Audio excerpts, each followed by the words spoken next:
It's an invitation only. We did not get one. It's okay, we're not mad. No, it's fine. We're not mad.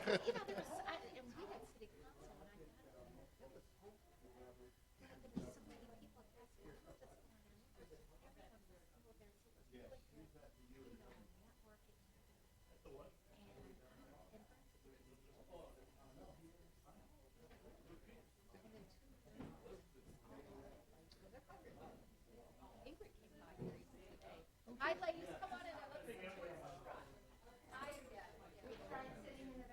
No, if it's invitation only, I didn't get one. It's okay.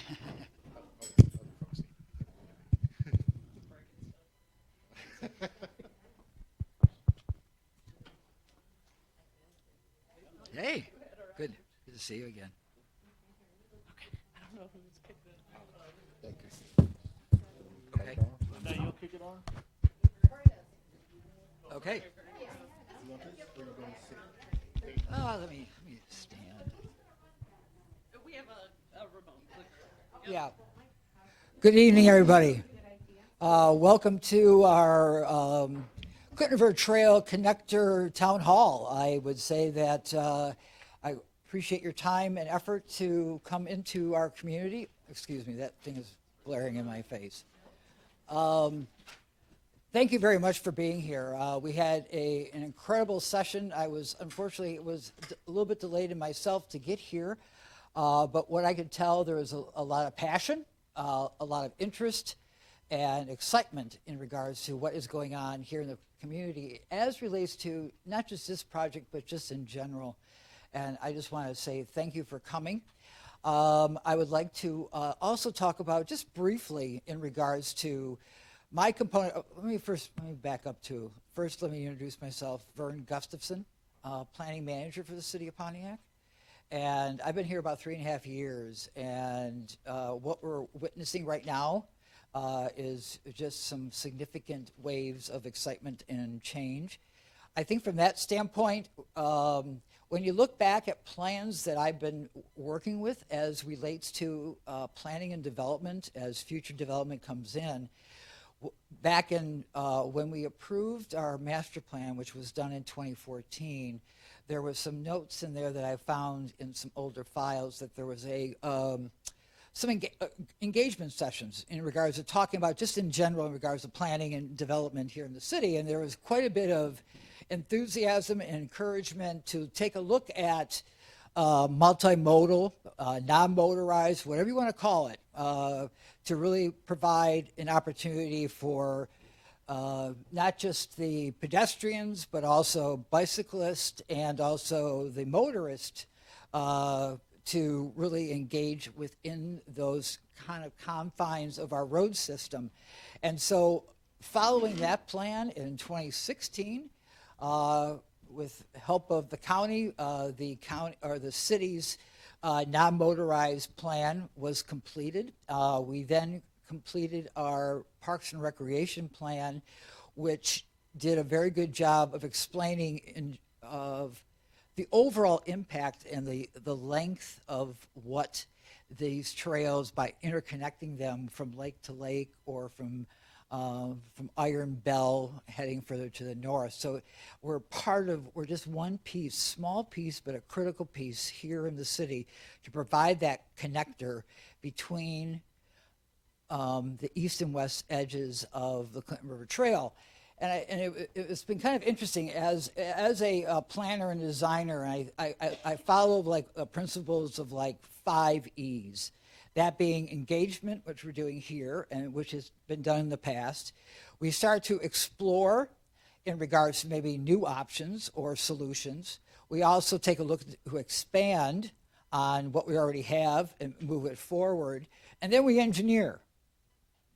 And then we evaluate. We evaluate it from the standpoint of how to interject and how to make it better in the future it could be in regards to maintenance and other facilities and improvements.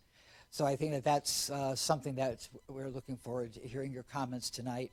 And I would like to thank you again for coming out for this opportunity.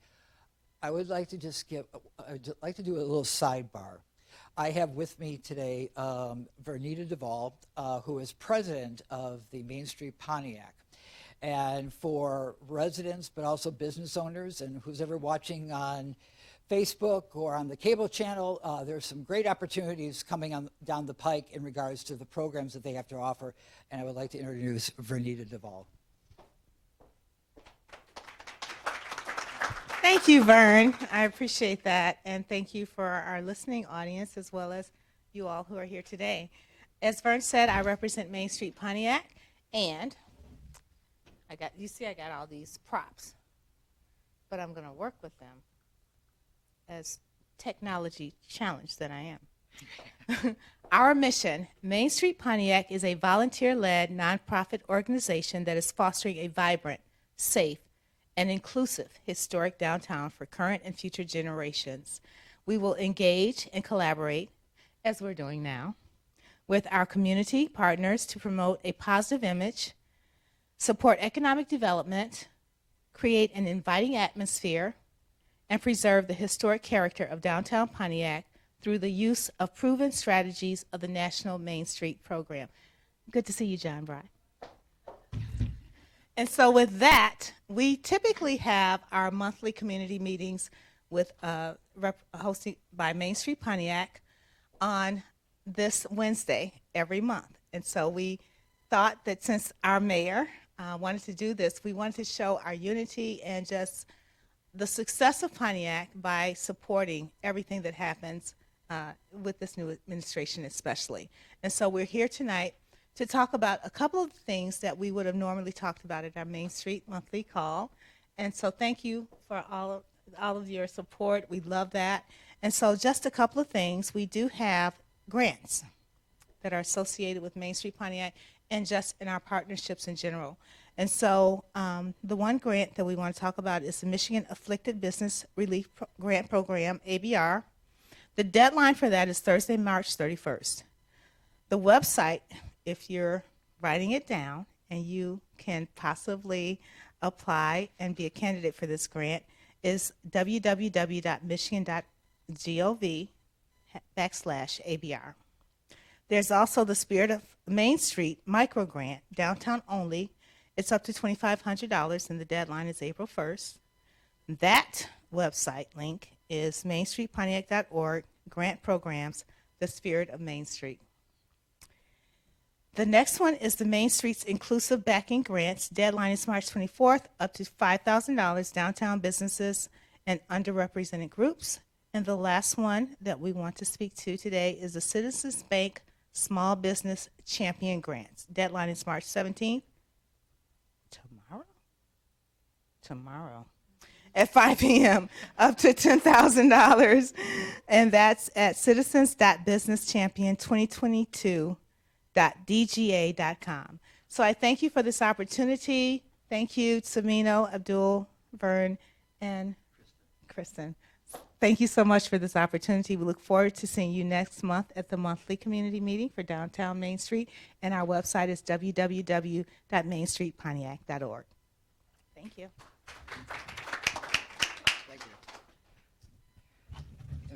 Yeah. And before I get started, I do have the honor of asking Mayor Greimel to join us in saying hello and giving a welcome to everybody that's here this evening. Thank you. Thanks. Well, good evening, everyone. I know a number of you were here earlier, so at risk of being redundant, I just want to welcome everyone to this important topic. As may have already been discussed a little bit, the Clinton River Trail is bisected here in Pontiac, unfortunately, and so it's not connected between Bagley and Updike along the old railway line where it would naturally run. But we hope over time to acquire that old right-of-way of the railway line and actually reconnect the trail in the long term along that railway line. But in the interim, we're very excited about the opportunity to provide some other connections between those two segments of the trail. And our notion right now, our tentative plan, is to do so along Pike Street through downtown Pontiac. It's a really exciting way to make sure that we're connecting people through all modes of transportation, not just motor vehicles, but also pedestrians and bicyclists, and making sure that we're making downtown Pontiac and the near east side much more friendly for pedestrians and others who are trying to connect, not just between those two segments of the trail, but between different neighborhoods and between different parts of town. So we're really, really excited about this opportunity. We're scheduled to do some work on Pike Street anyway. It's a road that desperately needs repair. And so as we do that work, we want to make sure that we're incorporating appropriate pedestrian friendly aspects to that construction. So we're very eager to hear from all of you about your thoughts, not just about the route of this connection between the two segments of the Clinton River Trail, but also about what kinds of amenities you'd like along it, how you want that roadway and pedestrian aspects to it to look. And we've got some great panelists here who I know many of you heard from earlier, but we've got Abdul Siddiqui, our city engineer. We've got Samino Scott, the executive director of the Pontiac Collective Impact Partnership. I always want to say collaborative because you are so collaborative in the community, but the Pontiac Collective Impact Partnership. Vern Gustafson, the manager of our planning division, and of course Kristen Wiltfang, who is the administrator at the county over trails and parks and other wonderful amenities that enrich our day-to-day quality of life here in Pontiac and beyond. So thank you all so much for being here, and thank you as our audience members for being here. We are thrilled to have you here, and we look forward to hearing your comments. So do not pull any punches. We want to hear from you, your suggestions, your criticisms, and your questions and concerns. So look forward to the conversation ahead. Thanks.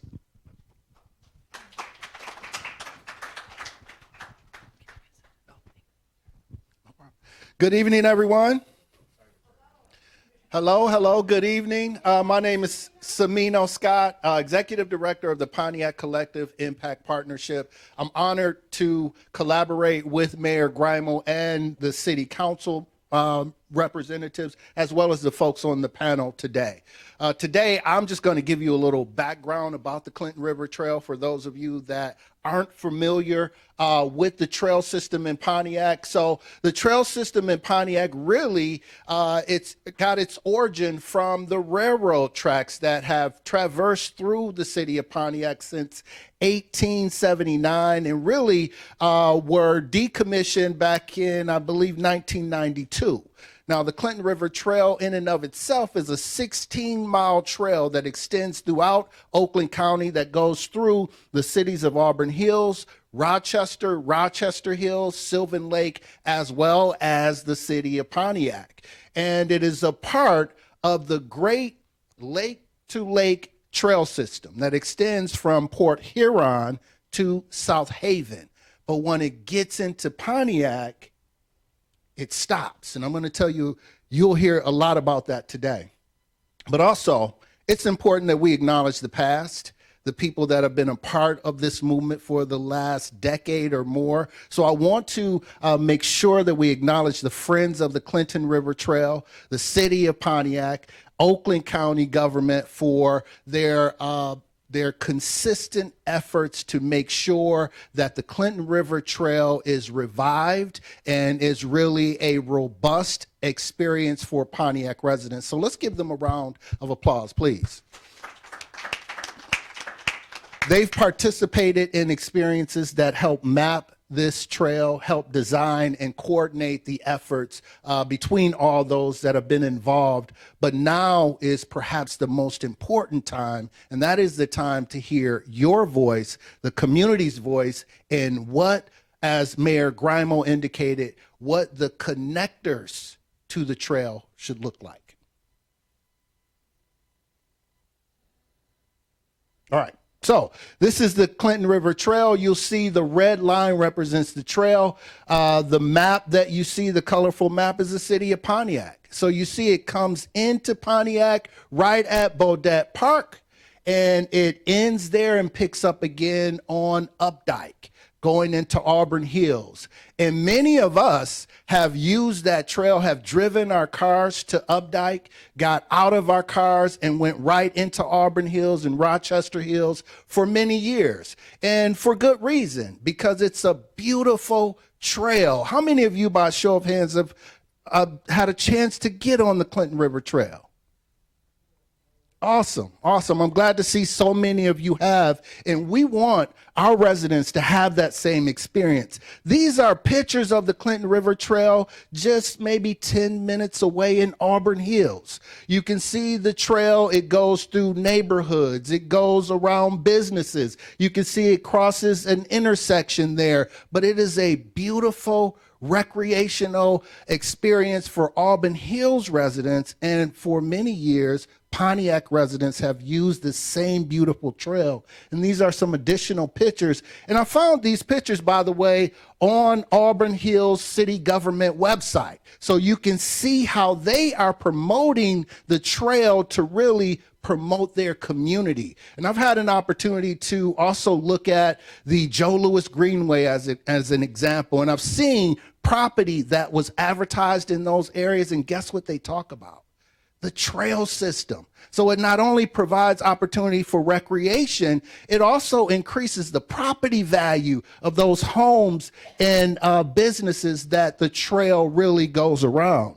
And so we have that opportunity also here in Pontiac. I want to talk for just a moment about the North Spur Trail, because the North Spur Trail is a part of the Clinton River Trail. It is a 4.5-mile trail that goes unobstructed from streets or roads. It either goes under or above every road that it comes in contact with. And I'm going to show you some pictures of an example of this that has taken place in the city of Detroit in just a moment. But this is the northern portion of the North Spur Trail. And as you can see, this trail goes for miles. It actually starts on the east side of Pontiac near the Dream Center or Auburn Road, and it goes right past the old Silverdome or now Amazon. It goes past the Harrington Hills, the Lancaster Housing Complex, the Newman apartment complexes, University Park apartments.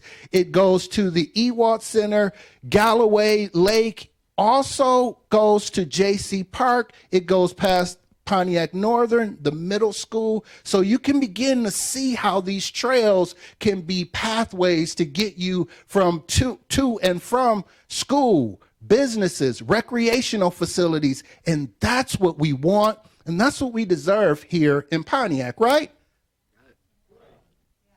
So let me give you an example of what I mean. This is an example of the Detroit Cut. And so you may see some examples.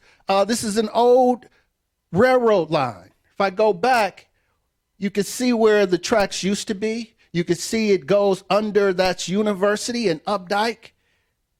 Really close examples. This is the before and after pictures. We can do that right here in Pontiac. Let me show you another illustration. The DeQuinder Cut, an old railroad line. But look at it today.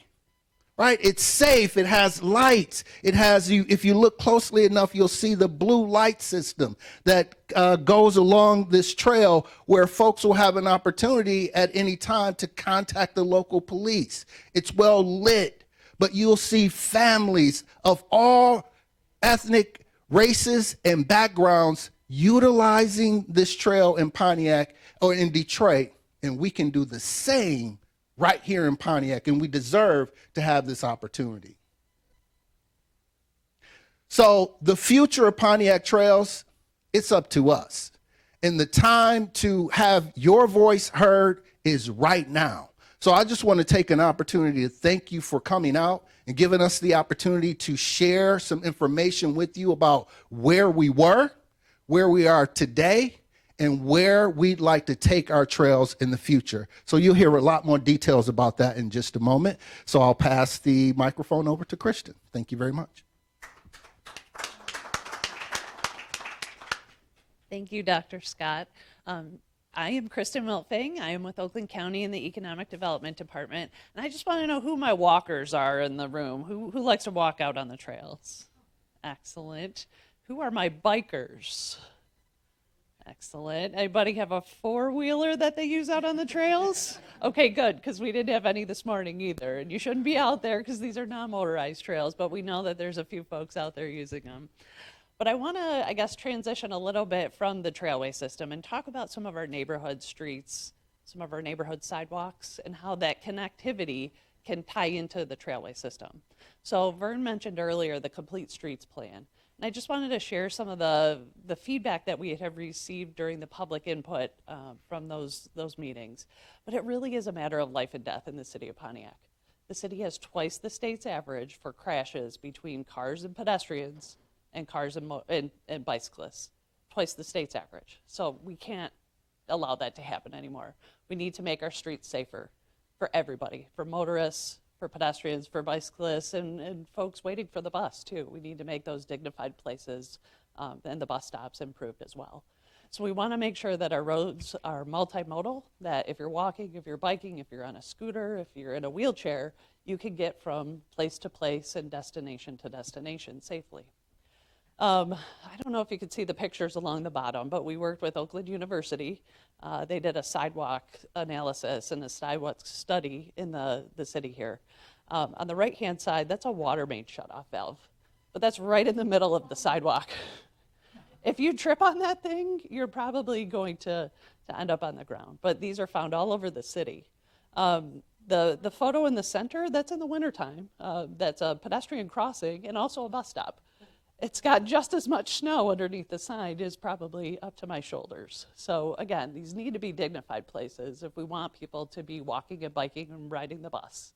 And it's hard to see, but the left-hand picture, that's a sign that's been sheared off. But there's a metal fragment sticking up out of the ground that could seriously injure someone if they trip on that water main valve. But these are things that we see along the sidewalks in the city all throughout. in every neighborhood. And we also want to make sure that we're not socially isolated, right? We're coming out of the pandemic, hopefully. We've all been kind of pent up, and these are places that we want to go walk and bike and make sure that we're out in the community and being active and social again. And so it really is a place of community that we need to make positive. And then we want to make sure that we focus on those that don't have a choice. So this is a map of households that don't have access to a vehicle. And so there are some places in the city where 25% of the households don't have access. And so this is a necessity for folks. They have to be able to get to and from work. They have to be able to get to and from the grocery store or, to the doctor's office. And so the darker purple areas on the map, those are the areas of higher households without those access to a vehicle. But also think about the price of gas. Think about our carbon footprint. We need to be more sustainable as well. And so walking and biking on those short daily trips really does can make an impact on those things as well. Mobility. We talked about snow. Look at the bottom picture.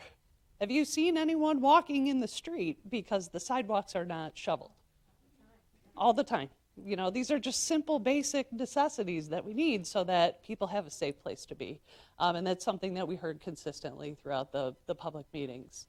The Clinton River Trail surface condition, we did hear that quite frequently as well, and I'll talk about a project that we're doing with the Friends Group and the city this summer, actually. We're very excited about that.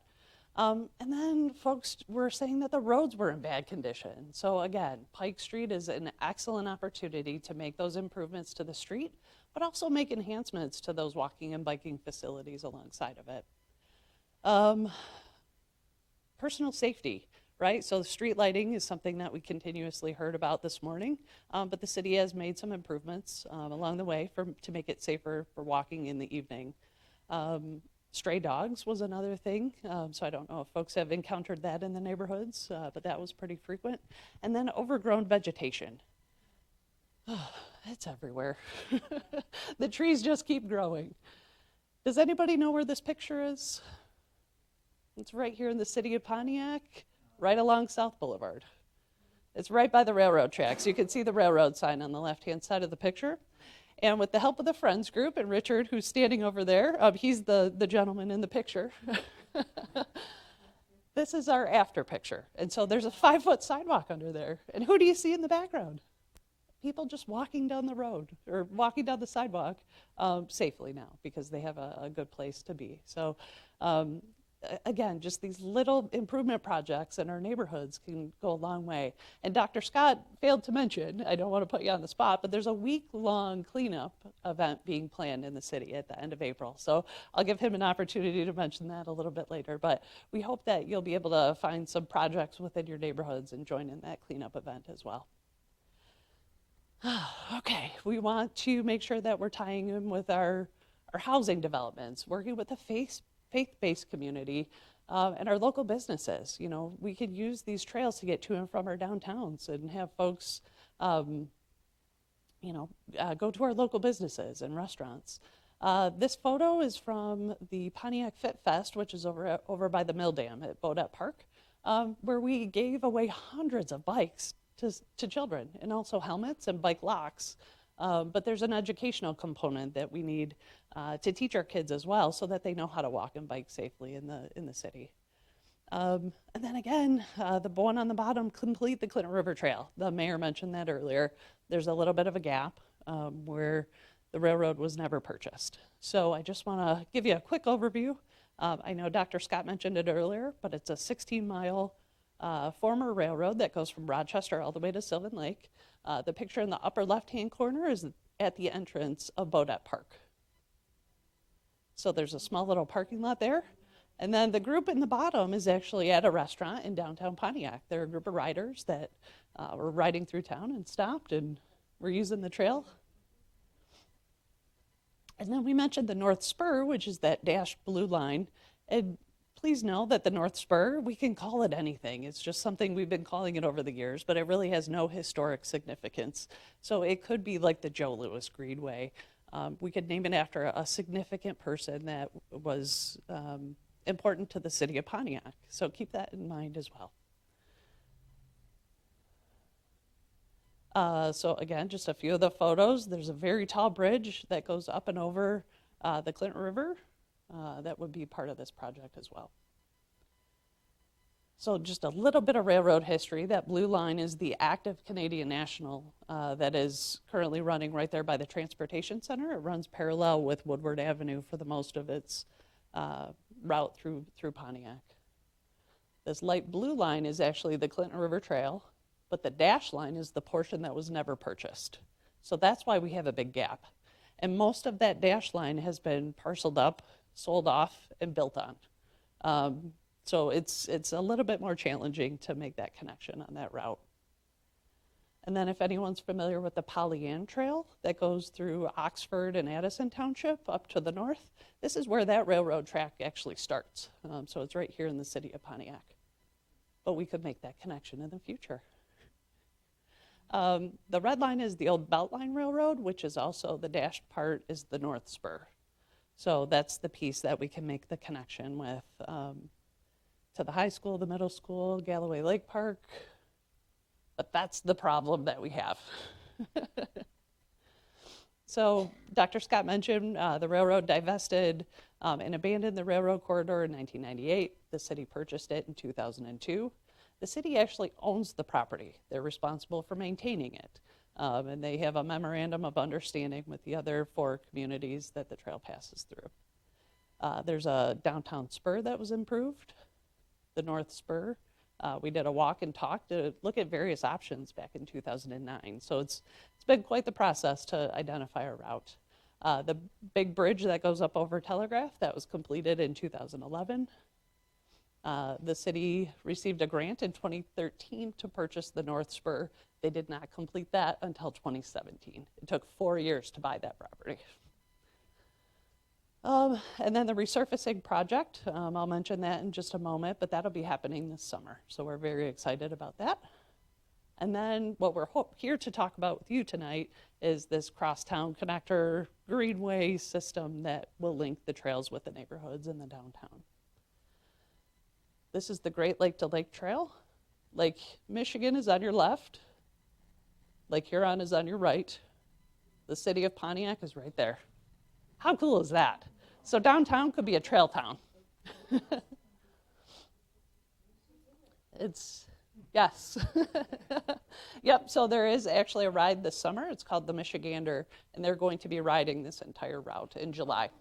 So check out the League of Michigan Bicyclists website. You can hook up with them and have accommodations. But what a great way to bring people into the downtown. Stop at the businesses and visit the restaurants and everything to see in downtown. If I zoom in a little bit to southeastern Michigan, Dr. Scott mentioned the DeQuinder Cut, that's right here, and the Joe Louis Greenway is right here. And so we're not that far from some of those amenities and the other trail systems. That dash line that's pointed to by the arrow, that's an active railroad track that goes up by Great Lakes Crossing. How cool would it be to link downtown Pontiac with Great Lakes Crossing? And then we could connect in with Lake Orient, downtown. We could connect in with downtown Rochester, downtown Auburn Hills, and make a 32-mile loop system in this area with old rail trails. Okay. The Wesson tennis courts. Is anybody familiar with that area? Yeah. Excellent. This is what the trail in that area looked like in 2004 when it was first surfaced. This is what it looked like in 2017. The city of Pontiac and the residents deserve better. So the Friends of the Clinton River Trail recognized that. During the pandemic, they reached out to a whole bunch of foundations and partners to raise funding to resurface this stretch of trail. It's about a $720,000 project. Thank you to the Friends group. We're very excited. But you'll see construction is ahead, so just know that the trail will have a little bit of growing pains while it's under construction, but it's much needed because we want to get it back to this surface condition. And we want to make some improvements to the road crossings to make them safer and bring them up to current standards. So that project will go from Pontiac Drive over in Sylvan Lake. It'll continue on past Bodette Park by the Mill Dam, and then it'll go by the Wesson tennis courts all the way over to Bagley Street. So this is where the Bowen Senior Center is. So it's just south of there if you're familiar with that stretch.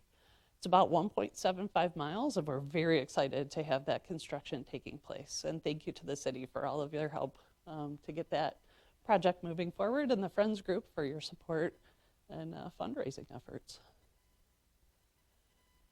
Here are the various proposed trails, and I'll let Abdul go through some of these various options. But we want you to know there's not one route that has to occur. It could be many routes throughout the city to tie in the various neighborhoods. And so this map you can actually find in the city's Park and Rec Master Plan. But these were the areas that folks felt were very important to tie in. The route that we're looking at today is Route B, so it's this yellow dashed line. And I'll let Abdul talk more about that, but just know that there's multiple routes that we can look at taking. So we want to build that nice and easy network where people are comfortable riding through the neighborhoods, where it's a pleasant place to walk and bike, and just keep it, moving forward and improve our streets along the way. So I'll turn it over to Abdul.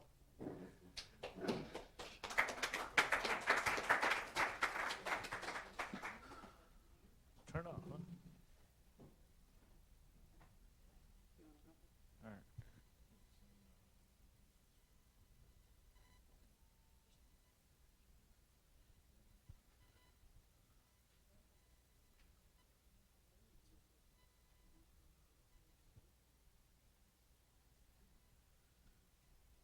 All right, so as while Kristen's pulling that up, as she said, and as Dr. Scott said, and the mayor said, and Vern said, as has been mentioned throughout the evening here, there's a gap in the Clinton River Trail through the city of Pontiac currently, and we have explored multiple options that several of them are viable, as Kristen said, and there's a possibility of, and a probability of building several of those in the future.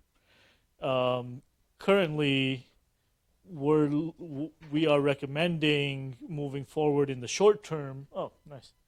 So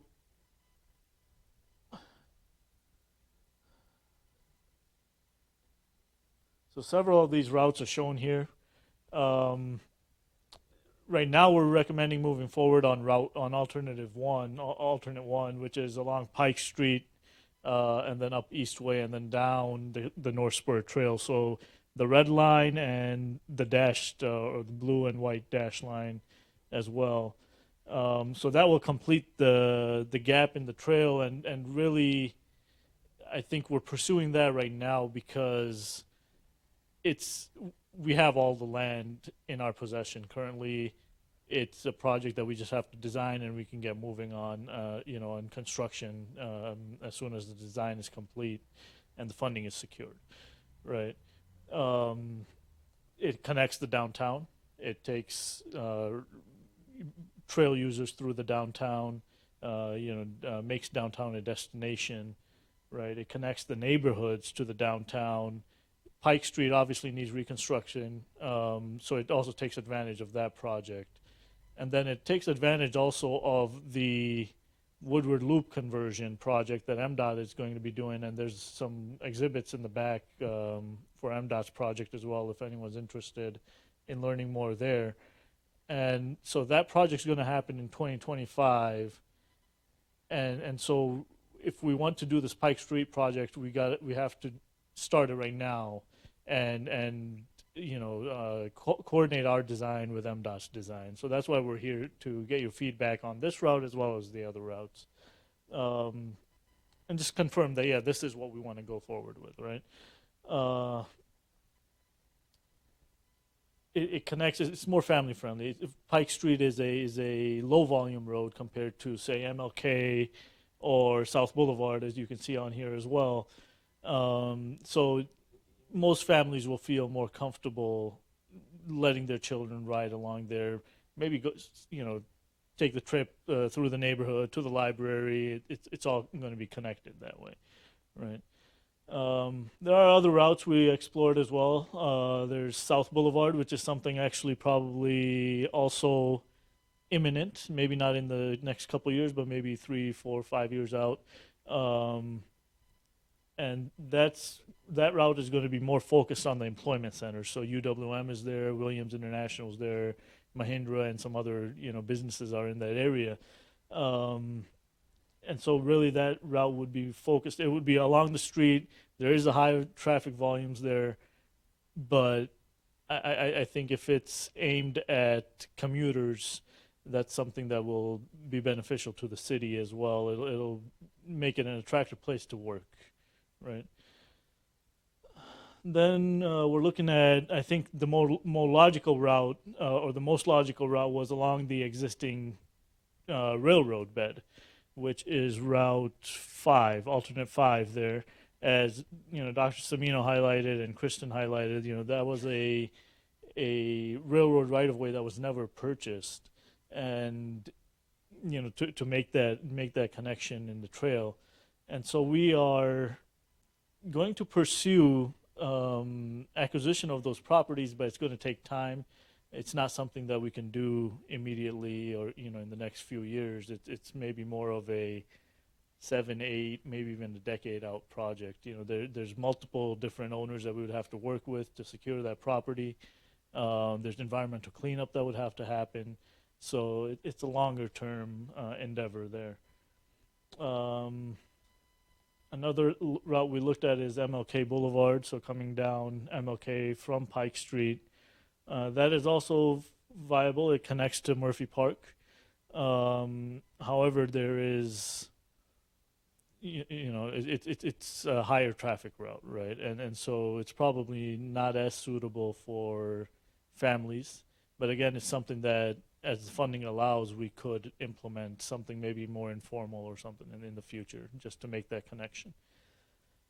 And then there's some other routes that are also not feasible anymore. So alternate 3 is a very scenic route along M59, along the Clinton River, which is very scenic and sort of, you forget you're in the city, right?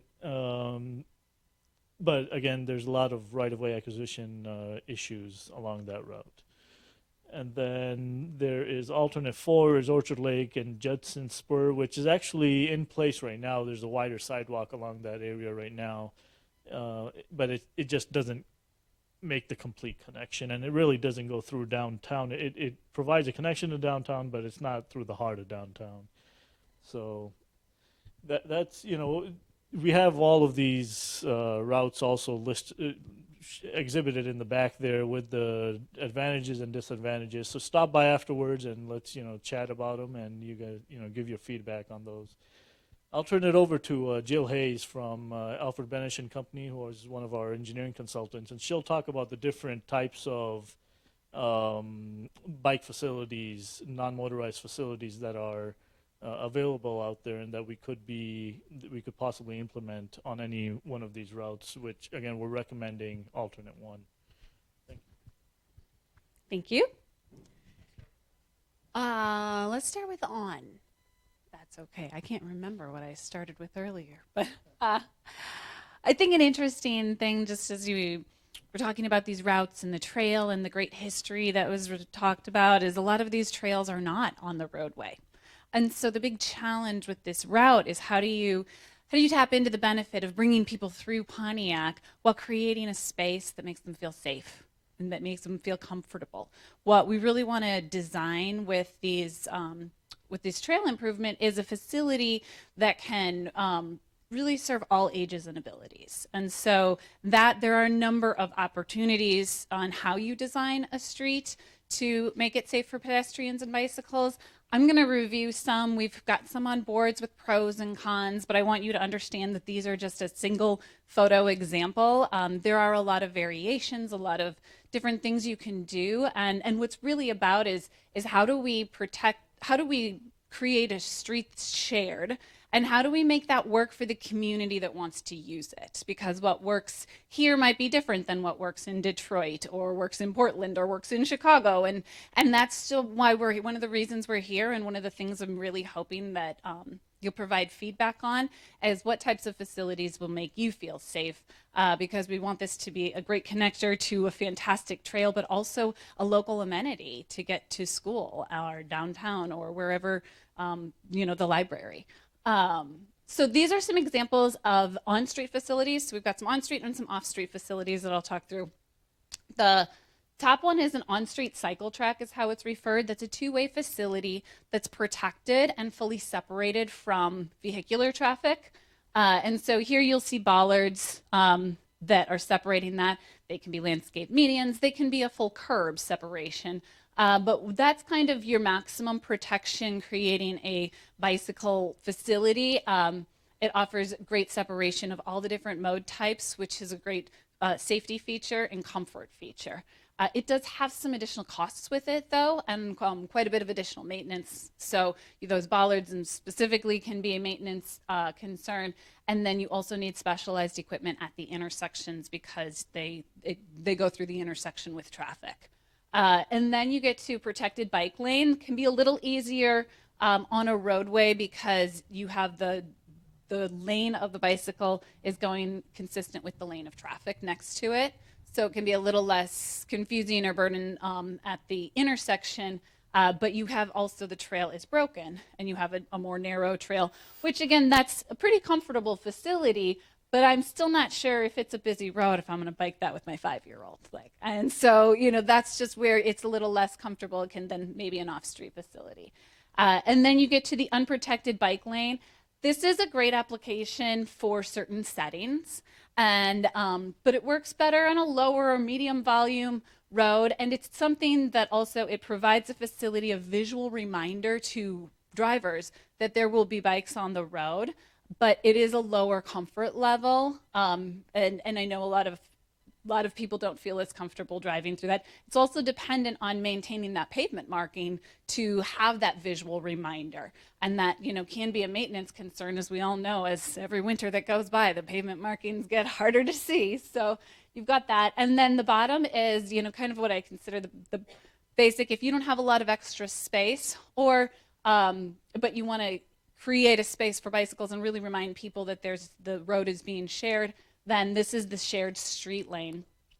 This is actually a really good solution on a very low volume, low speed street, and can sometimes be coupled with traffic calming, where you're actually bringing the vehicle speed down, creating more of a neighborhood, like boulevard type of feel. But again, it's requiring people to be in the street. And so you have to have the right setting or the right type of user to make sure they feel comfortable using that.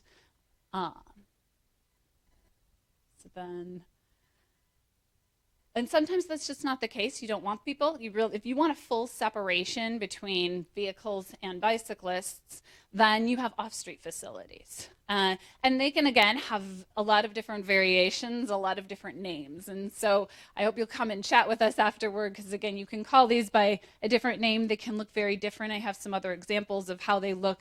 These are just a couple. The top one I'm calling an off-street cycle track, which is basically that two-way facility. It's a trail next to the road. It's fully separated from the sidewalk. Great solution when you have a lot of pedestrians and you have a lot of bicyclists or high-speed bicyclists. And then so you really create a space for each of them. You have that separation, that comfort, and that understanding of where everyone's supposed to be. But that is a little more right-of-way width, and it's also, there can be a cost associated with that. A protected bike lane is similar, where you're kind of splitting that difference and putting one lane alongside a sidewalk on each side of the road. Again, parallel road can look a lot of different ways. And then the bottom one is calling a side path. It's also frequently referred to as a wide sidewalk. So that's where you can get, I'm sure you've seen them in there, and a lot of times that can be, this one shows a little busier area, but you get a 10-foot path parallel to the road. You have a buffer between the road and the path, but the path tends to be shared between the pedestrians and the cyclists much like the trail is shared. So again, it can be a great solution in an area where you don't have, where you can share the space, but you don't necessarily want it where you have a lot of people standing and then bicycles trying to get through. So that's kind of an overview. And what I'm hoping to do with this is just give you some of the pros and cons of facilities, spark your imaginations, and hopefully after this you'll provide a lot of ideas and feedback on what you like, what fits the community here, and which types of facilities you think would be most appropriate. Thank you, Jill. All right, I think that pretty much wraps up the presentation. If you guys, you all want to just go around the exhibits, and I believe, Kristen, you still have the post-it notes and so on. And there's index cards as well. But first, we can go ahead with Q&A. All right. Anyone have questions? No, I don't have a question. Okay. Comment. I was thinking about having doggy poop bags and garbage pails along the trail for people who want to take their dogs. And I wasn't here this morning, but I know Alita told me that they were thinking about water fountains. Do people actually use that? People who travel, who go hiking, they just take their own water. I mean, and so that's just an expense that I wouldn't use it, and I think most people wouldn't. Right. So I think garbage bins. Right. Exactly, like a spigot, and that's it. Yeah. But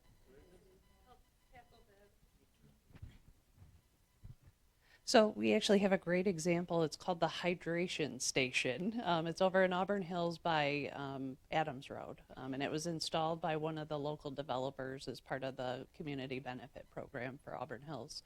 But it has a water bottle filling station, and it also, for folks that have pets that are out on the trail, there's a water basin for the pets as well. So in a pinch and you're thirsty or your pet is thirsty, there's a great spot for you to be able to refill and hydrate, because some folks just find themselves out on the trail and it's like, oh no, but there is an expense, you're right, but there's an expense with trash receptacles as well. Somebody's got to empty them. So I think that's just some of the struggles that the city has had over the years with DPW, but luckily the mayor, city council are very supportive of these efforts on the trail. So hopefully we'll start to see some of those additional amenities as well. So thank you for your comments. And yep, any other thoughts, comments, questions, concerns before we break? Yeah.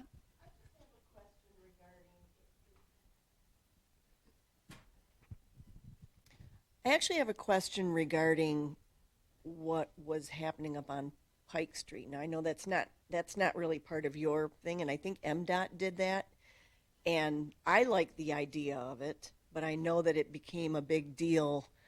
Even some people took it to the news and they were complaining about it, and it got really ugly, and it was Perry Street. That's right, Perry. Yep. I didn't know what happened and what's going to happen. I've recently seen some people out surveying, and I hate the thought of them undoing it again, but I've also been on the road when it's now gone down to one where it goes a little slow. I don't think it's all that inconvenient, but I'm not driving there every day. Sure. Yep. So I mentioned that Complete Streets plan that the city did back in 2017. And we have a great partner with the Michigan Department of Transportation. They are actually, Perry Street is Business Route 75. So the roadway is under their jurisdiction. But they looked at the Complete Streets plan for the city, and they saw that that was one of the routes that was identified as a on-road bike facility that Jill mentioned earlier. So it was an opportunity for MDOT to improve the roadway, but also narrow the roadway down a little bit so that the traffic configuration is a little safer as well. So we can put that turn lane in and then also accommodate on-street cyclists as well. So.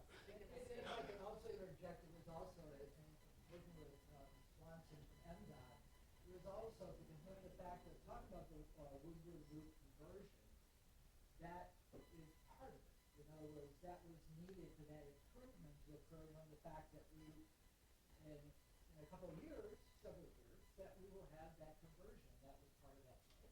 So we're on track to implement many. It looks like a small segment, but it's a critical segment as relates to that. Is it It going is. to stay? I mean, I It would is. be happy if it does. Yes. Yep. Yep. I believe it is. And many folks don't even realize too, but Saginaw Street, north of the loop, there's a bike lane on Saginaw Street as well. Yep. So when there's opportunities to improve the roadway, whether it's if we put a new water main in or if we're reconstructing the road like on Pike Street, we want to make sure that we're considering multimodal connections as well. We can't do the whole city all in one fell swoop.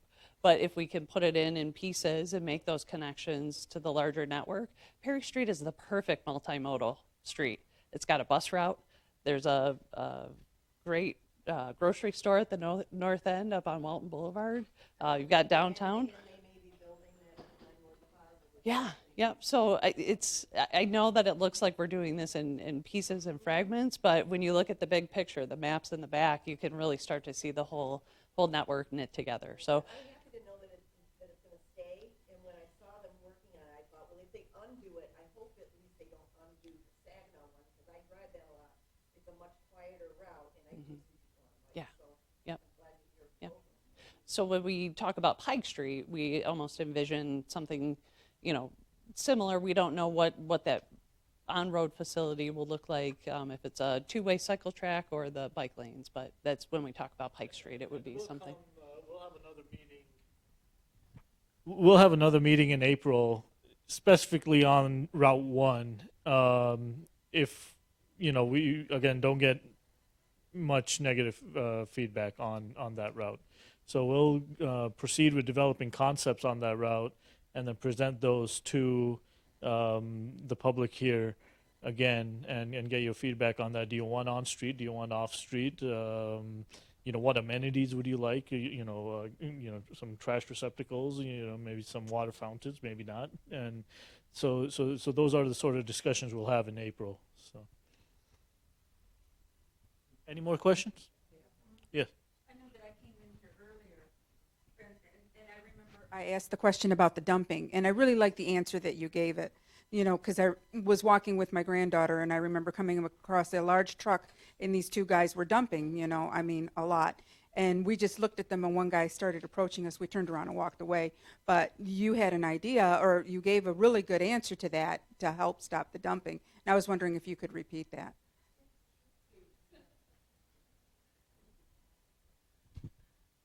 Yep. So I mentioned the Clinton River Trail that's over on the west side of the city, that's on the old railroad. And so part of our maintenance project this summer will actually be narrowing down those entryway points along the roadways. And we're going to install some bollards so that hopefully will create a little bit of a pinch point. It'll allow pedestrians and bicyclists to get through there, but the large motor vehicles, it'll prevent them from being able to enter the trailway at that point.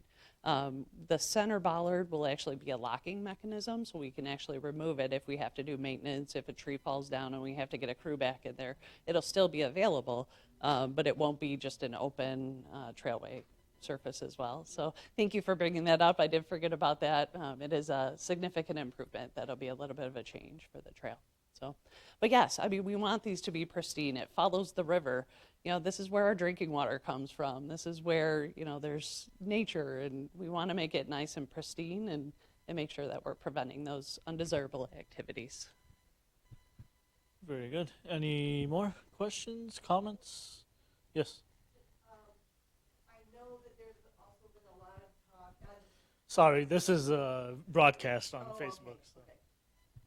I also know that there's been a lot of talk in some sections regarding like butterfly, monarch butterfly trails and whatever. And is that so? I mean, I know we're talking kind of right through the city there, but is that something you're trying to implement wherever you're doing the trail?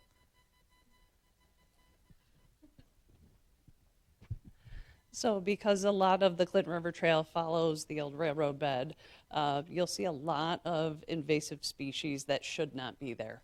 And so we actually had the CISMA, the Cooperative Invasive Species Management area at the county level. They came out and surveyed the trail to identify those invasive species. Now, one thing that those trees and plants do provide is a little bit of screening between the trail and the neighbors. So it is, a nice amenity from that point. But we hope to, in the future, kind of implement a maintenance plan where we could remove some of those invasives and plant some natives in there. We've also seen edible trails where folks will plant like fruit trees, and folks could just pick apples while they're walking, or some of those other opportunities. But I think replanting with natives, like the pollinators, and create pollinator gardens. The Paint Creek Trail up in Oakland Township, I believe, just installed a brand new one. So I think we can look at those examples to learn from. So, yep. Okay, so I'd like to invite folks to just kind of view the different exhibits around the room. We have a map in the back where if you want to point out some of the key features that you like, that you don't like, stop by and see me. I'll talk trails with you. There's some great maps in the back that I showed up on the screen if you'd like to look at them in more detail. And then stop and see Jill and Abdul and talk about the different routes and the different facility types. So thank you all for joining us. I know it's a beautiful day outside, but I'm hoping warmer weather is here.